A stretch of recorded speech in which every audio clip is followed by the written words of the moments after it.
J. Resnick, a distinguished teacher of the ancient Bhakti Yoga tradition of India, has written and taught for over 40 years throughout the world.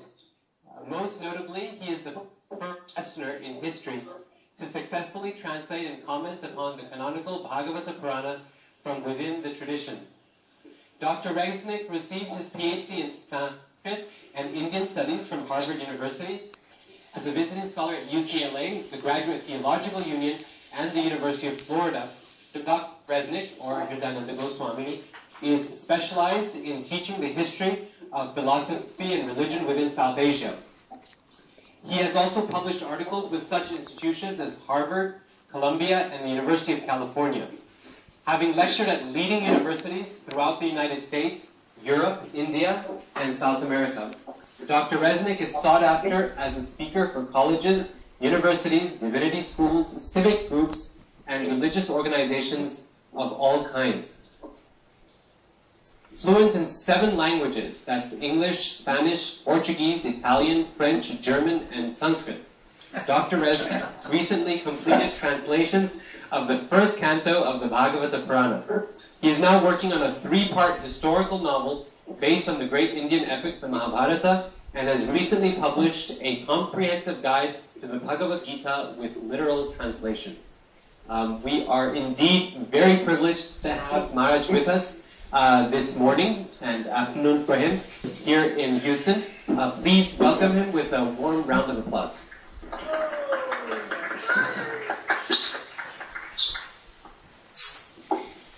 So, thank you. Thank you very much, Hridayananda. I almost started to believe all that. So, should I begin now? Yes, Maharaj. We will mute the microphone here so there's no disturbance. So you won't be able to hear audience laughter or responses. But hopefully you can see something of the audience here. We have devotees from all over North America present. Okay, so just hold up a laugh sign so I'll know that you get my jokes.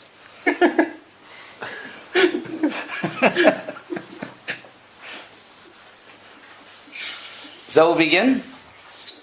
Oh, I guess I will. Yes. Yes, please. First of all, I would like to thank you, Radhikaraman Prabhu and Hanumat Preshika Prabhu very much for kindly inviting me. And I would like to thank I would like to thank all the devotees there for attending.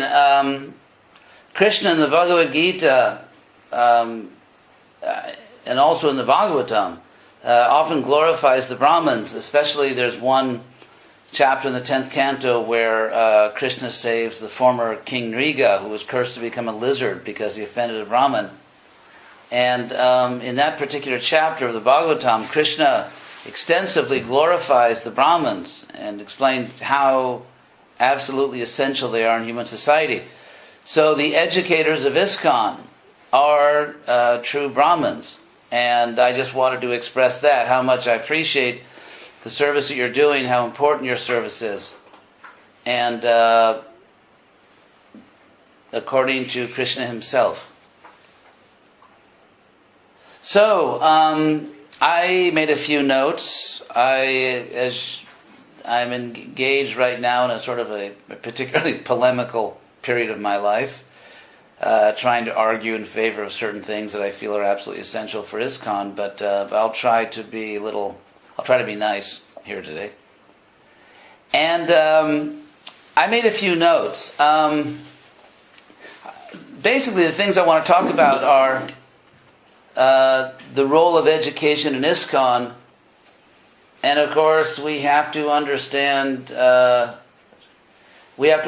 something about ISKCON and what ISKCON. I mean, we all know what ISKCON is in one sense, but what is ISKCON today? What is the role of education in ISKCON?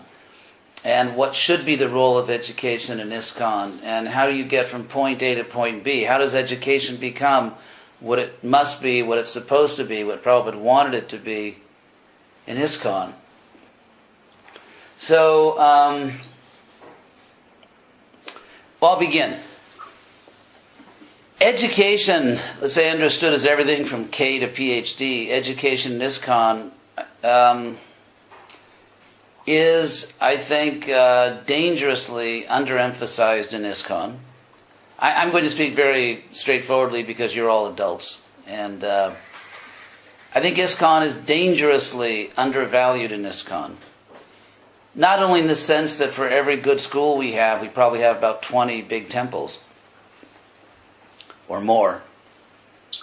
But also in the sense that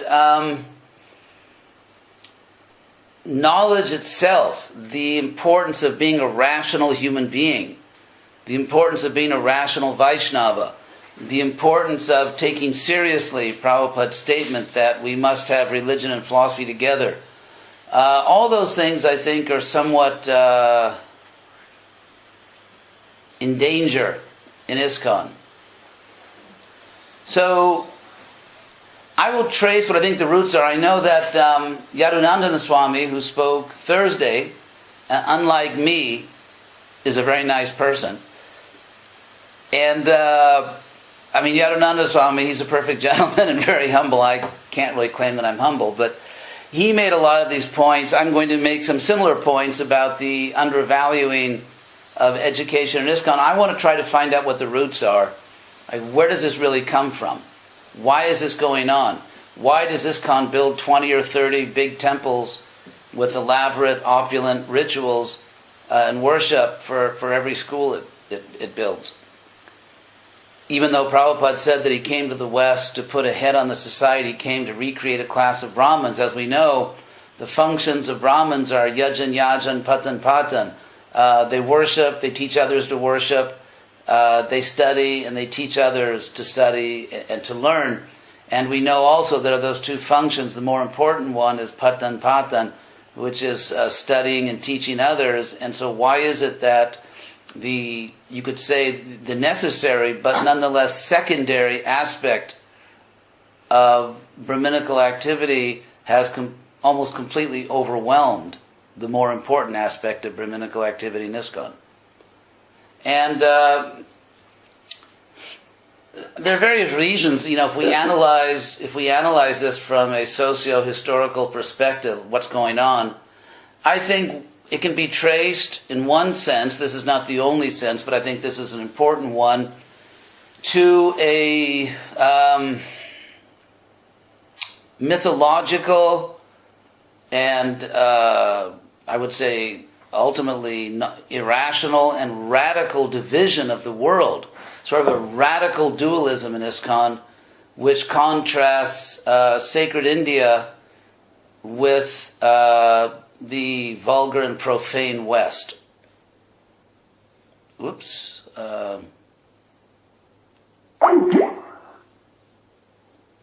Maybe Krishna is just...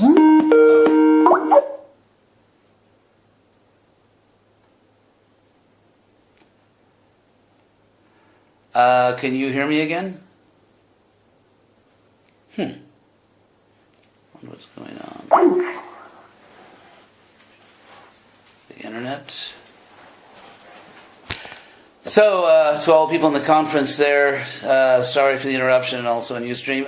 What I was saying is, I think part of the problem can be traced to a radical dualism in ISKCON, which I believe is in some ways, not in all ways perhaps, but in some ways irrational, mythological, and very dangerous.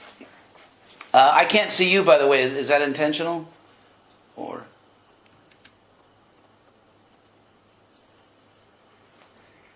And thank you. That dualism is, that radical, I believe, irrational, mythological dualism is dividing the world in the most extreme way between a sacred part of the world, which is almost culturally infallible and perfect, which is India, and a sort of a vulgar, profane Western world.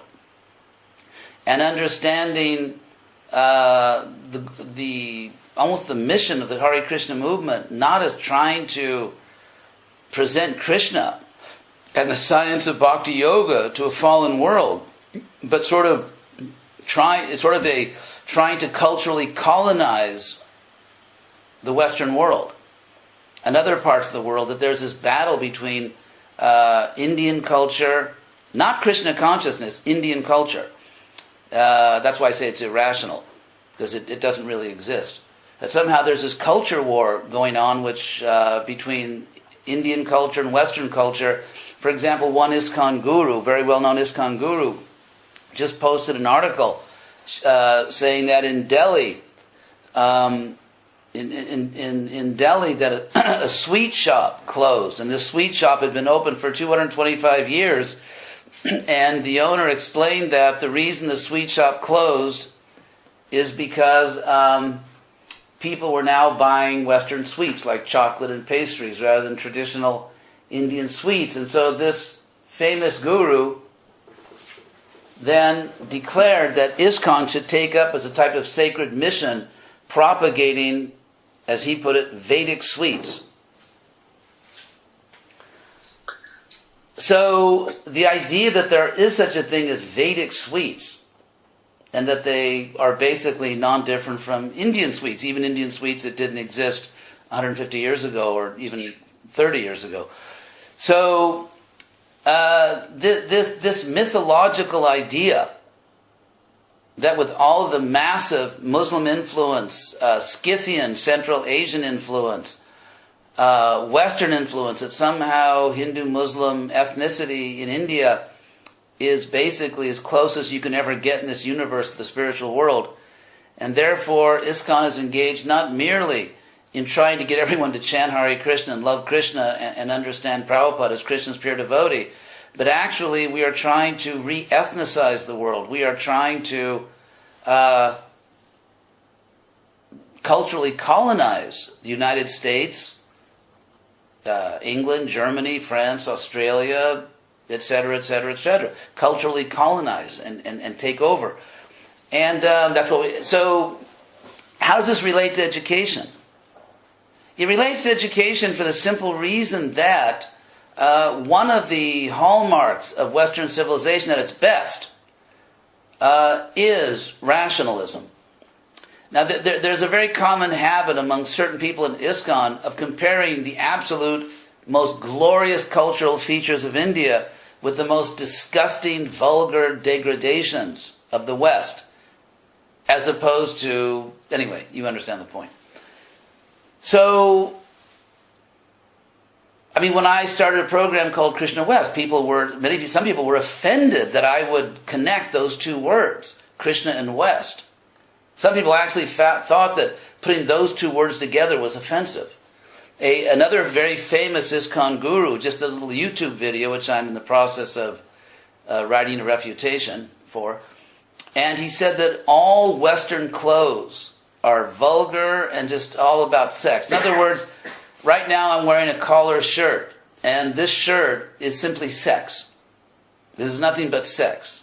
You can see it. I mean, it just reeks, it exudes passion, right? No, not really. But so part of Western culture is the importance of rational education. The importance of not merely learning the philosophy, but learning philosophy. The importance of training people to think independently. If you study the history of East and West, going back thousands of years, and it has been studied, you'll find that, although you could say the greatest things come from Bharatvarsha, but it was the West and not the East that placed a real value on training people to be independent, rational thinkers, to educate them in that way, rather than merely indoctrinate them. And so my thesis, right or wrong, but I believe it's right, is that part of the fact that, or part of the reason that education is so shockingly neglected, it's like the, how do you say it? It's almost like the neglected child of ISKCON.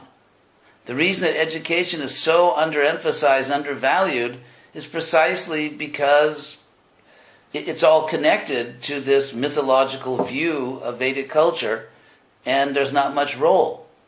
Or education is not so important. You merely worship. You don't need to learn to think rationally. I think those things are actually connected. Another point I wanted to make is that what should ISKCON do? Even though it's so much fun to criticize, I will sort of renounce for the moment that pleasure and say something positive. So I see that education, there are some things which obviously we all know. We want devotees to learn about Krishna. We want devotees to learn a profession, become successful in the world for their own happiness, and also so that they can provide for their families. They can help to fund the Sankirtan movement. Not only fund it, but use their social influence, use their skills, their abilities, and so on. In many, many ways, devotees who are educated, who are successful in life, can do a lot for this movement. That's why when I took sannyas in 72, Prabhupada told me that the students, university students, are our best clients. That they are the most important people to preach to because they can do something in the world. They're the future leaders. So it's very much in ISKCON's interest, although many people in ISKCON don't understand it's in their interest, to give tremendous importance and resources and attention and energy to educating devotees, especially our own children. Although it's amazing that, let's just call a spade a spade. The history of the Hare Krishna movement is that most devotees thought it was much more important to build bigger and more opulent temples for bigger and more elaborate rituals than it was to save our own children. Let's just, we're all adults. Let's just give things their real name and say what it really is. And so we have a cultural problem. It's a cultural problem in ISKCON. So one issue is that obviously in every possible way it's in ISKCON's interest to educate our members, to educate especially our children, to whom we have our first duty and obligation. And also ISKCON desperately needs to create a class of public intellectuals. Public intellectuals, it's a class of people who are highly educated and deeply concerned about public issues. And I'm in Spain right now, and I was just speaking about this with some devotees.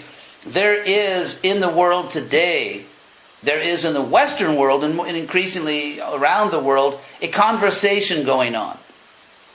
There's an international conversation which is being conducted basically according to the ground rules and you could say that the social sciences and historical methodologies of the Western world. But it's a conversation about public interest. How do you stop war? Why is the Middle East generating unlimited trouble and suffering and mayhem and murder in the world? And how do we really once and for all settle the post-colonial problem? What is the role of religion in public life? For example, in France and in places like Morocco, there are programs, actually began in Morocco, there are programs requiring Muslim imams, people who have the legal right to preach in Muslim institutions.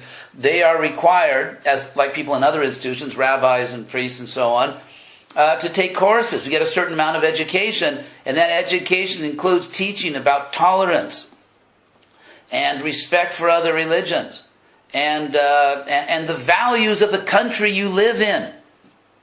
The values of the country you live in, and how to respect those values, such as free speech, a Western value which allows us to have an international society for Krishna consciousness.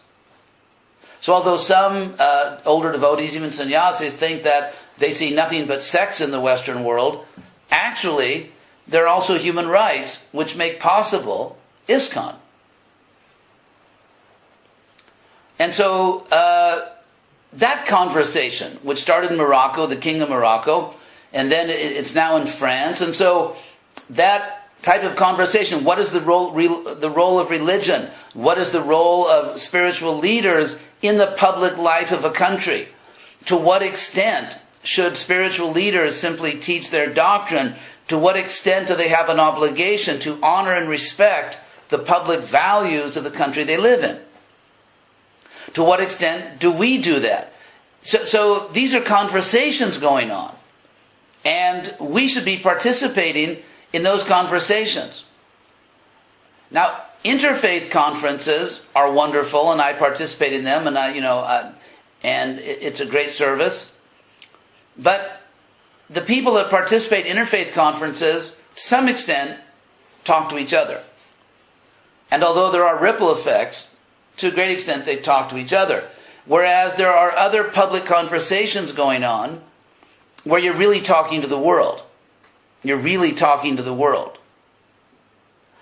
And so we need to train public intellectuals, because without ISKCON education, basically we are just training people to give classes in temples, to preach to the already converted. Or we're training devotees, not everywhere. I don't mean to say that nothing good is happening anywhere. Let me put it this way. We have to be careful. We don't just train devotees to perpetuate our isolated, discourse, where the whole world is talking, everyone is talking to everybody else in the world. We are outside that conversation, and we have our own thing that we talk about, and no one is listening, or very few people are listening. In America, for example, among, you could say, native Western Americans, very few people are listening to us. I'm traveling around Europe right now. Very few people are listening to us. So I see the role of education as training devotees not to continue this basically futile attempt to get the whole world to come to us, but rather training and educating devotees so they can go to the world. And they can enter into the global conversations that are going on about war and peace and morality and spirituality and God and the soul, and how these interface with legislation and international treaties and so on. We need to go to the world, because the world's not coming to us. And that can never happen without education. So, maybe the last point I'll make, and then I don't know if we take questions in this program, but right now I am not aware of any major campaign in ISKCON to promote education. I'm not aware of any such campaign. I mean, I give donations from time to time, different gurukulas, and then for a year or two I get their digital newsletters.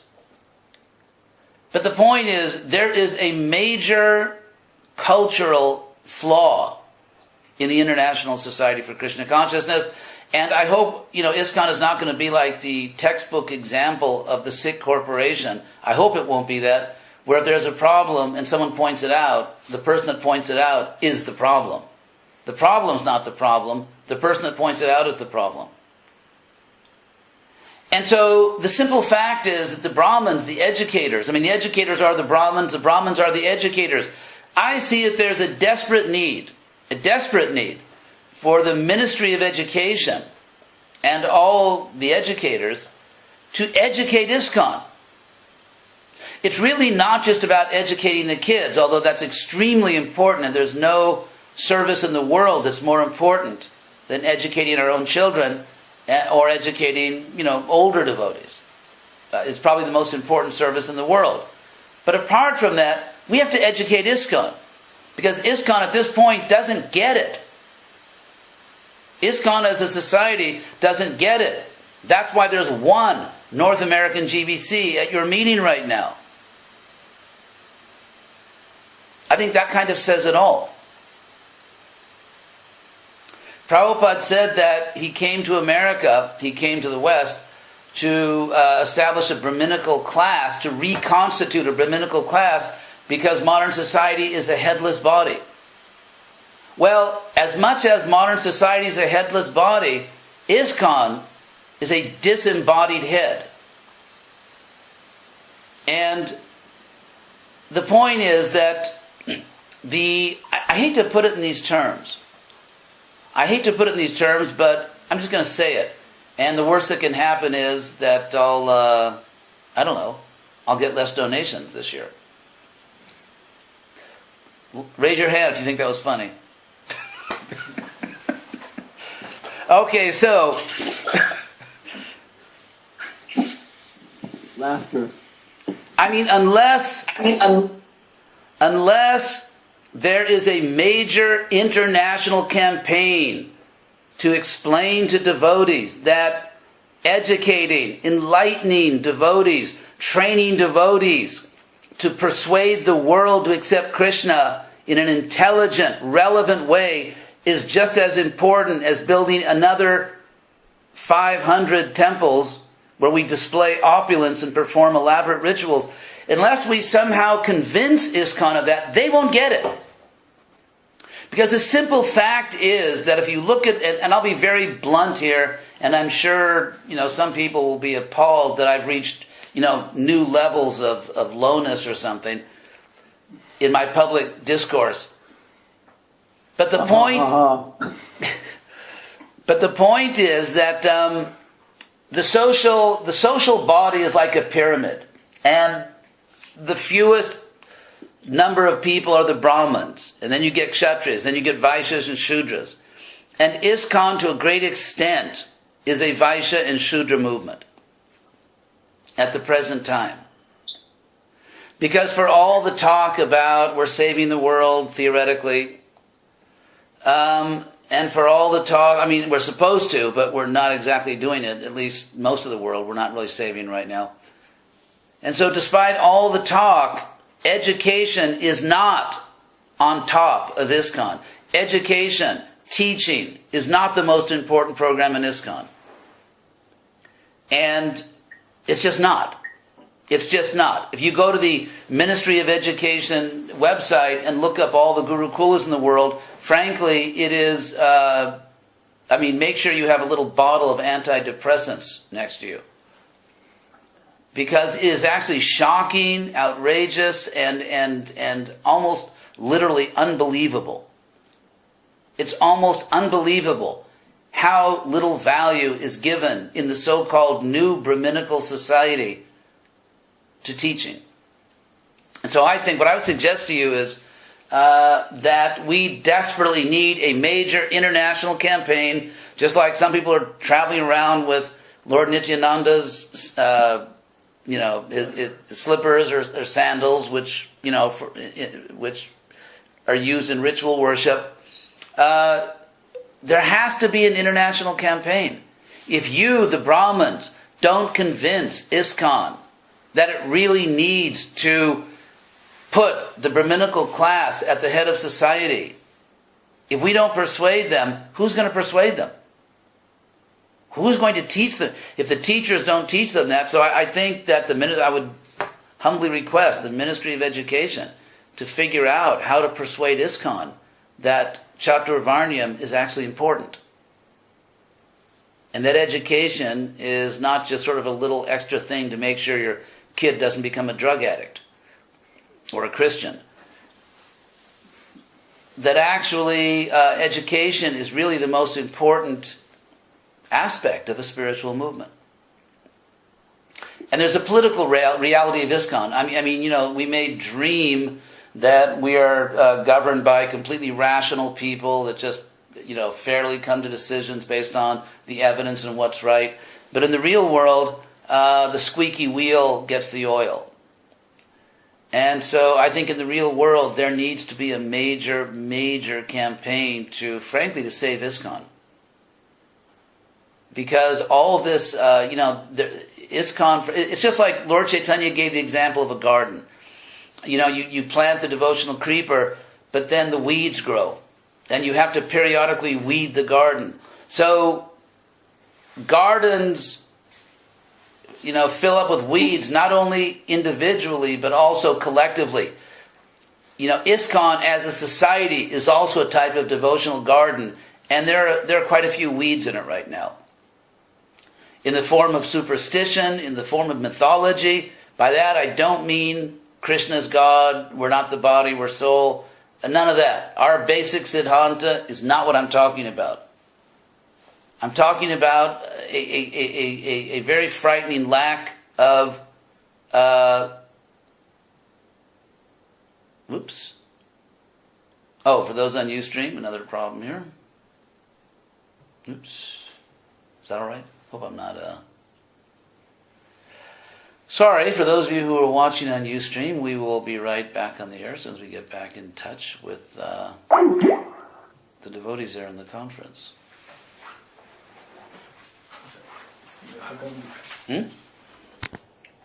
You're back, Maharaj. Yeah, okay. What I wanted to say is that societies...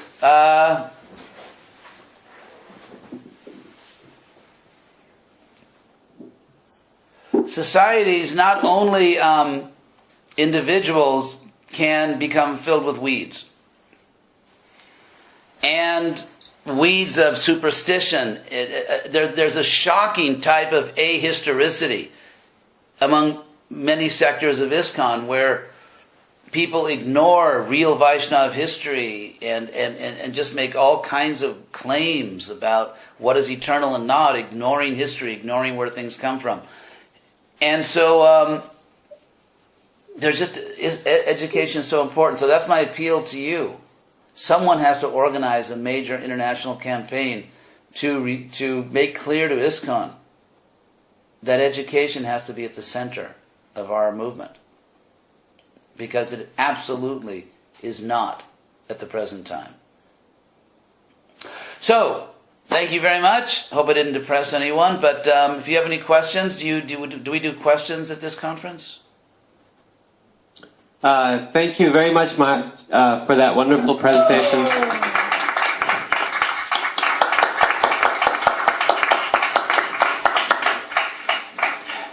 So at this point, yes, we have about 15 minutes for questions. Whoever has questions, I'll just request them to come, or comments, I request them to come forward and speak in the microphone, so Maharaj can hear and so it can be recorded.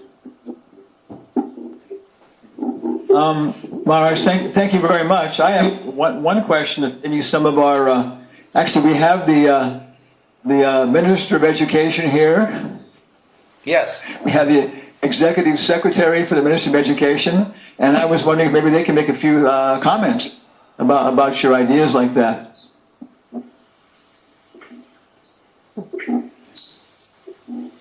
Okay, the one GBC Secretary is standing up. He's moving to the microphone, Maharaj. Watch out, the earth is shaking. That's my old friend, Shesha. Yes, okay. Hare Krishna Maharaj. How are you? Very well, nice to see you. Can you hear me? Yes, I can. Hare Krishna. I can hear you fine. Okay, great. I recall several years ago when I was living in Los Angeles, you were there at that time too, and you started to get together a group of people that would be a think tank, almost like Rand Corporation or something like that. The idea of bringing some minds together to strategize. I think that may be one step in the direction of your saying of trying to convince the society of the importance of education, getting some good minds together and strategizing a step-by-step procedure. I had to leave LA shortly after that, so I don't know if that continued, your work continued in that regard, but I think your views are important for the future of our society, and I do believe that education can, play a factor in that, and I'll try to do what I can to help the society in that way. So I just wanted to thank you. Thank you, Shesha Prabhu. Perhaps I would say to Shesha, perhaps you can reconstitute us and start as a group to figure out how we can convince ISKCON. Okay, that sounds like a good idea. I mean, I can work on that to try to do that.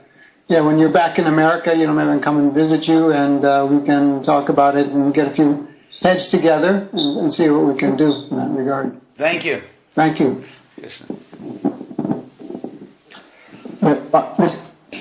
Maharaj, this is the second North American conference on education.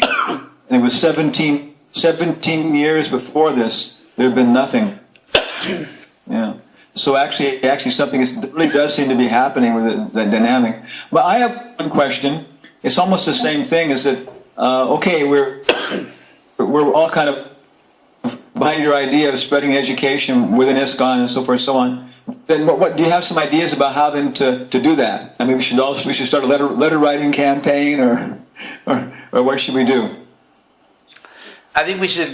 Well, that devotee to your right looks very intelligent. He's my friend. Yes. He doesn't say much. He doesn't talk much, but he carries a big stick. Well, I think like Shesha Prabhu said that we need to form some kind of committee. We need to come up with a campaign. Because ISKCON is so big right now and it's so spread out all over the world. It's not like the old days. You actually need to organize an intelligent campaign to somehow other reach people. I mean, it has to be a determined, persistent, intelligent, attractive campaign. Education in ISKCON has to fight for its place. It's not that it's not you're going to write a nice little proposal and present it to some administrators in ISKCON and they'll get it. I mean education has to fight for its place. And if education doesn't get its proper place in ISKCON yes. Okay, so having a think tank, everything else. For example, like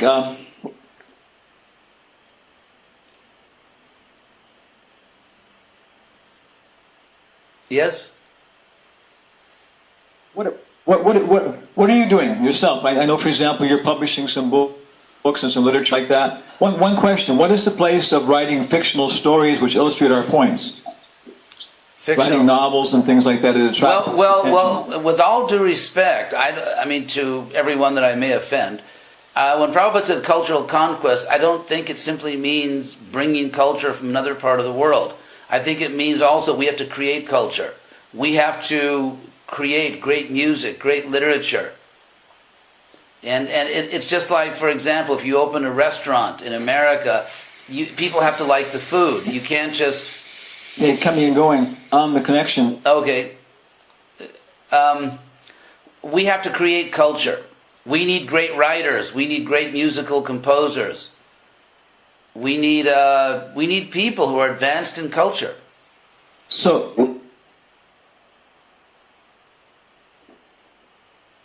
what about producing a lot of novels, which actually, because it seems that people, Bhaktivedanta Thakur says everybody likes a new book, and there's so many books being published, everything else. So what about the area of writing fictional stories based upon scriptural bases like that? Yeah, I just finished a novel.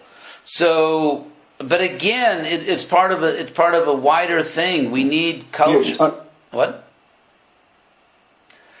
We need to produce culture. We need to encourage culture. We need to encourage the humanities. The humanities are not so strong in India, to be honest. I mean, the academic study of the humanities is more of obviously they teach that in India. Of course they have good universities and they teach all that. But the humanities are really something which came out of the West. It came out of the Renaissance. And so when ISKCON radically denigrates and rejects Western civilization, part of what gets rejected is the humanities as something which is really important for ISKCON.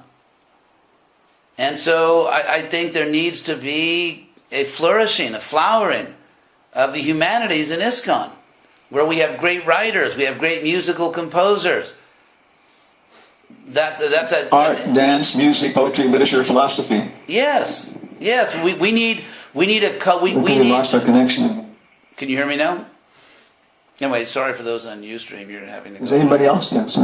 We have some more people from the audience here with questions. Yes.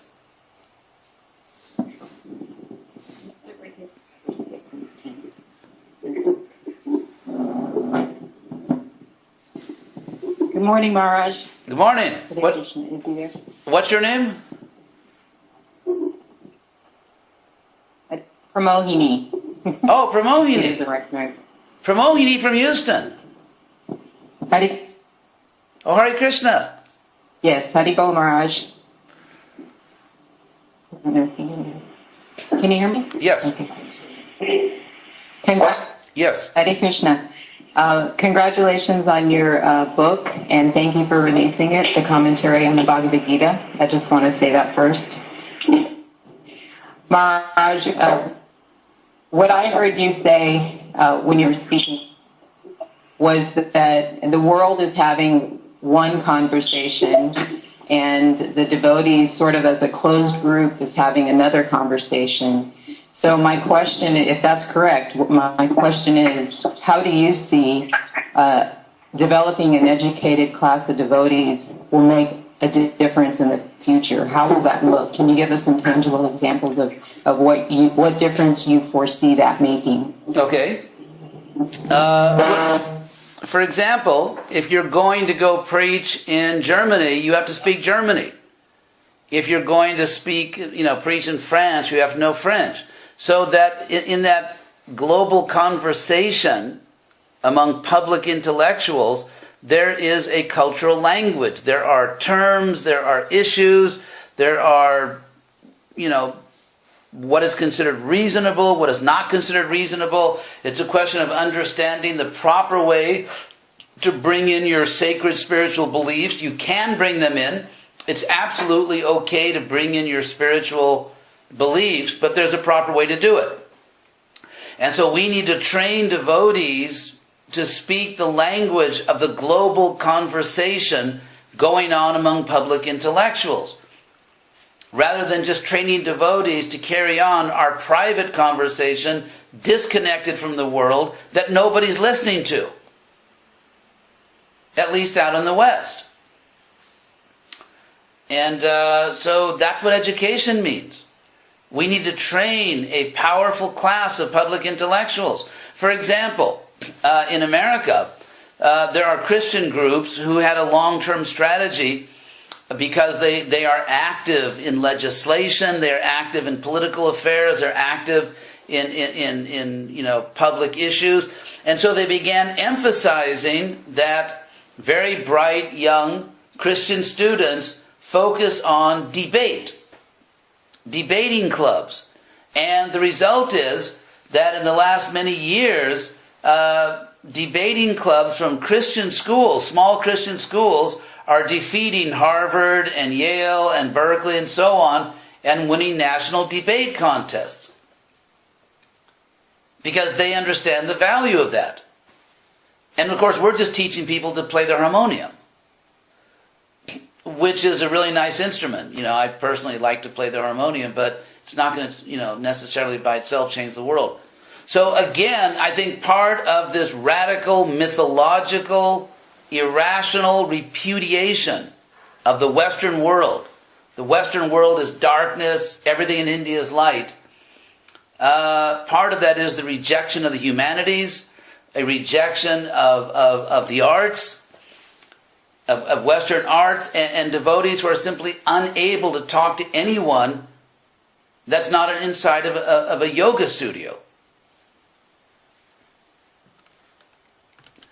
And so I just got a note from Radhika Rahman. Let's see. My handler, he said.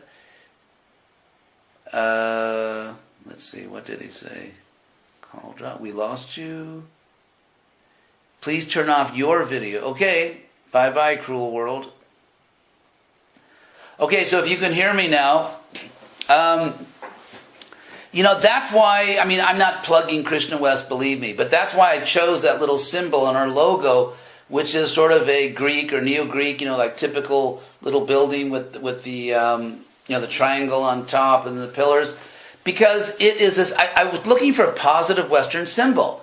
And that kind of architecture is found throughout the Western world for courthouses where they try to administer justice.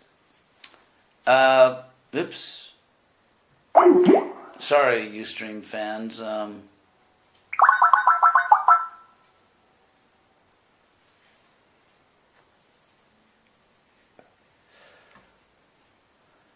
Oh, for those of you who are still on Ustream, I hope you're having a good time despite all these technical problems. We keep losing the keep losing the Skype connection. We keep trying to get it back. So in the meantime, you could see if we can get it back now.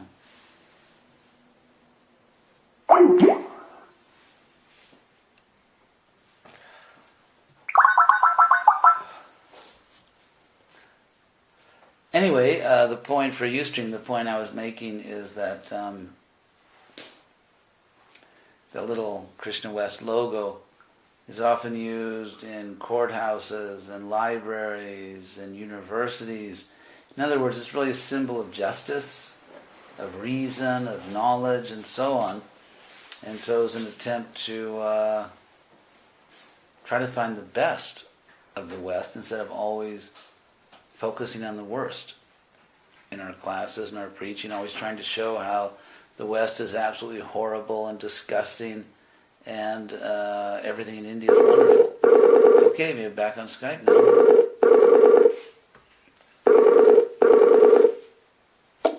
Haribo? Hare Krishna Maharaj, it might, the connection might be a little stronger if we turn off video. Okay. Would you like to try that on your end? Yeah. So we just have a couple minutes left. Okay. We have another question here. Okay, can I just quickly finish just what I was saying? And sorry, Ustream. Oh yes, sorry for this repetition on Ustream.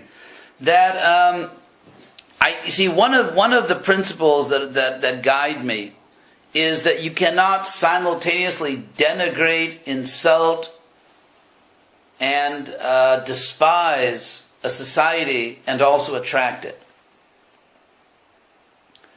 And so it might be nice if we train devotees, educate them about all the best of Western culture, not just the worst. So you can give shocking Bhagavatam classes. In other words, it's not like one prominent leader of ISKCON just said that all Western clothes, like including like an organic cotton t-shirt, I mean, all Western clothes are just sex. Everything. Yogi, everything. There are no Western clothes that are decent. So this kind of consciousness, in order to participate, if we want to be respected, we have to respect. I think we have to teach our devotees to respect all the best of Western culture, not just to despise and denigrate it and then think you can attract it.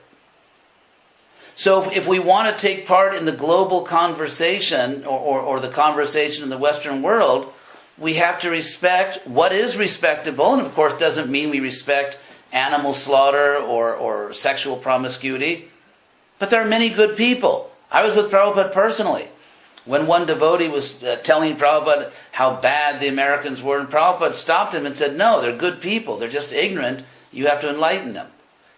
And so I think we need to teach our devotees to respect the societies they live in. Not blindly, not indiscriminately, but intelligently. Because in every society you will find the mode of goodness. Food, dress, music, dance, culture, and the mode of goodness. And we have to find that in every society we're in, and then teach people in that society how to approach Krishna through Shuddha Sattva, goodness offered to Krishna within their own society.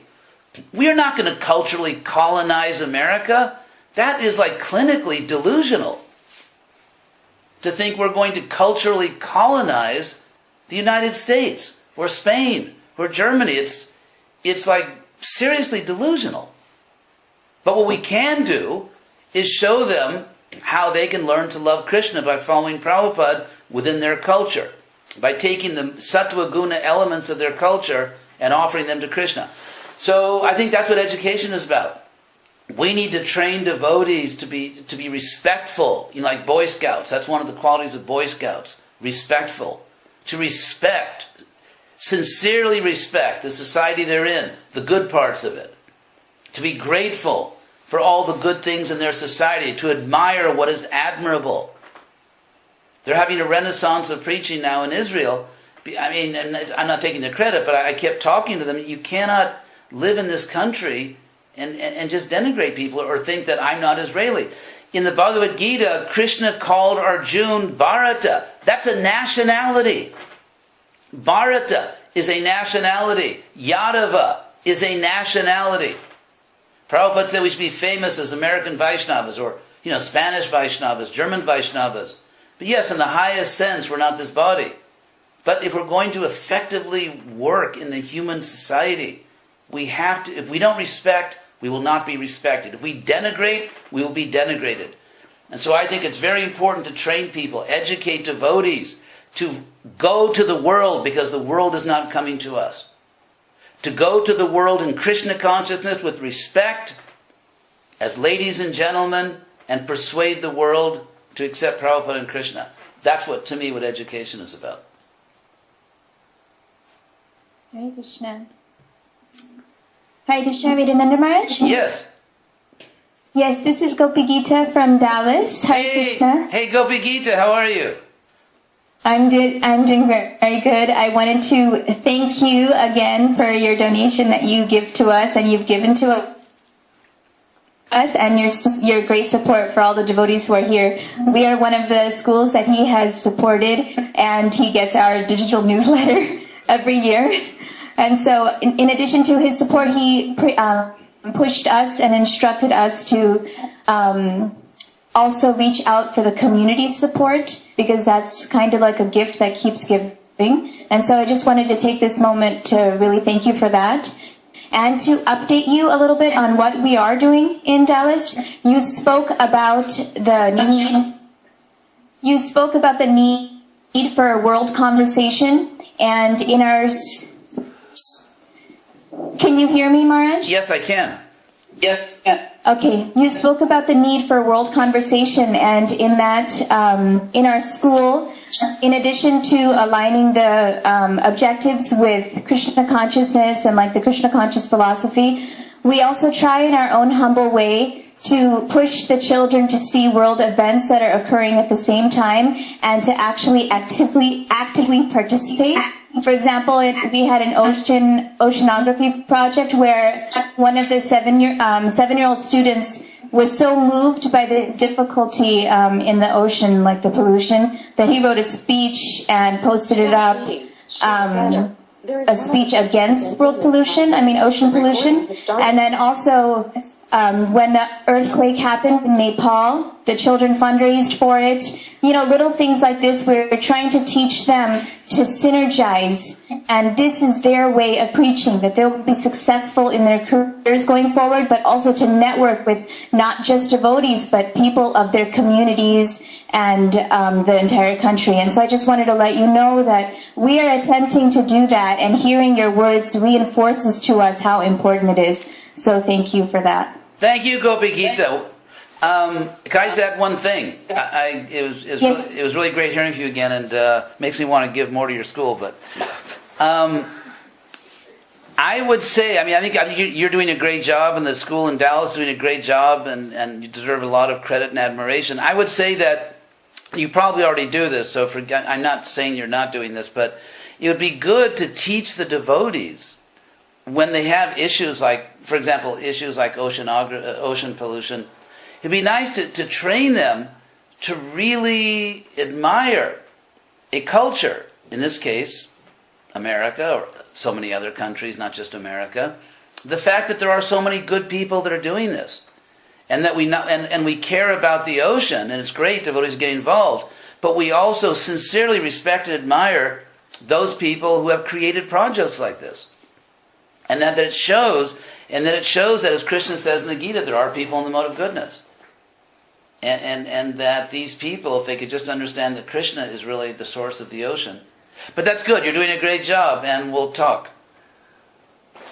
Yes, that's very true. Like, for example, in the past, when you look at the TEKS, the Texas Knowledge and Skills, for geography, they align it with giving them information about the country and the heroes of the country. And for many years in Gurukul education, that has been kind of sideswept under the rug. It's not so important.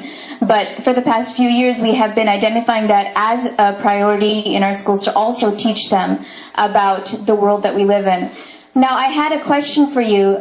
This problem that you identified of just a few schools in North America and around the world, this is something that really speaks true to those of us who are at the forefront of elementary education or high school education in ISKCON. What is your advice to those of us, of course, Hanumat Prashik Maharaj and Radhikaman Prabhu and the foundation here, they're doing a lot of work towards changing that. So that alarming, shocking information, how would you recommend somebody like myself or those of us that are in Dallas, how would we change that or affect some sort of change on the management of ISKCON level, like in a respectful fashion? What's your advice to what we can do to work to changing this? Thank you, Gopi. I would say that you absolutely should be on the team. I mean, you personally, I think Dallas Gurukula, it's a beautiful story. It's, so many dedicated, wonderful devotees and children. I think that we all need to work together and either inspire, shame ISKCON into doing something. I mean, frankly, I'm not above shaming people. I mean, it's not the first choice, of course. But I think that we need to make publicity films about your school. We need to send people around to make films. We need to bring this everywhere to ISKCON because Brahmins, we need to... how can we establish a strong Brahmin class in the world unless we first establish an ISKCON? And the point is that ISKCON is becoming so big and sprawling, it's so diverse now, that it's not a community, it's a real society now with millions of members. And frankly, it's not obvious that we have a strong Brahminical class in ISKCON. We have great Brahmins, like yourself and so many others, but we don't have a strong Brahmin class in ISKCON. The Brahmins are more or less kind of almost like the employees of the managers. They're just like instruments of managerial policy rather than having a truly strong Brahminical class. And so I think you, and of course my old friend and brother Shesha Prabhu, and there's so many powerful, just like you, Gopi Gita, when you're talking right now, I was thinking, boy, she's good. She's a smart girl, and she can really talk. And so I think, the Brahmins have Shakti. The Brahmins have Shakti, and so what we need to do is we need to mobilize. We can't just be the humble, frankly, just the humble kind of, people that run around and according to what the managers say. The Brahmins have to emerge as a powerful, articulate, influential class in ISKCON. Because right now, Prabhupada said in his let's just be adults and speak the truth to each other. Prabhupada said in his last will and testament that the GBC is the ultimate managing authority of ISKCON. I completely accept that. The GBC is the legitimate system of government for ISKCON. It's obviously what Prabhupada wanted. The historical dangers of not doing it are frightening. So yeah, that's our system. And the current members of the GBC, however I may disagree with them on certain issues, as I do, they are the legitimate government of ISKCON. I do not question their legitimacy. However, according to Prabhupada's own definition, in his last will and testament, they are an administrative body. What ISKCON does not have, as frankly, a counterweight to the administrative body, is a powerful, articulate Brahmin class that teaches ISKCON what it needs to do in terms of education, in terms of speaking to the world, in terms of getting past, frankly, ethnic mythologies, and just, letting the world be comfortable with us. And so, it's not that, frankly, it's not that the Brahmins go to the administrators, the managers, and just, tell them will you allow us to do our duty? The Brahmins, I'm not preaching anarchy here. The managers establish the laws of ISKCON. We are not anarchists, we're not, outlaws. We work within the laws of ISKCON established by